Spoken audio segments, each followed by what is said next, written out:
Congratulations, আমাদের news সাইটে তো আপনার আর্টিকেলটা হিট।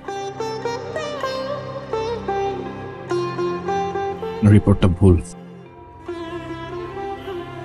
মানে মানে আপনি একটা আংশিক সত্য লিখে আমাকে মহান বানানোর চেষ্টা করতেছেন। আমি মোটেও মহান কেউ না, আমি অত্যন্ত নিকৃষ্ট একটা মানুষ।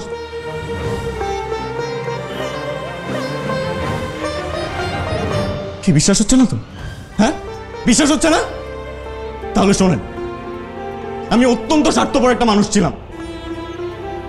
আমার বাবার সৎ অফিসার ছিলেন, পেনশনের টাকা দিয়ে গ্রামের বাড়িতে একটা বাড়ি করছিলেন, আর বাকি টাকা দিয়ে আমাকে বিদেশ পাঠিয়েছে ডাক্তারি পড়তে।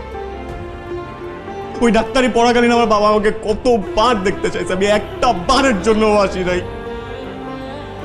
কেন আসি নাই জানেন? কারণ ওই মুহূর্তে আমার বাবাকে দেখার চেয়ে আমার ক্যারিয়ার বেশি ইম্পর্টেন্ট ছিল।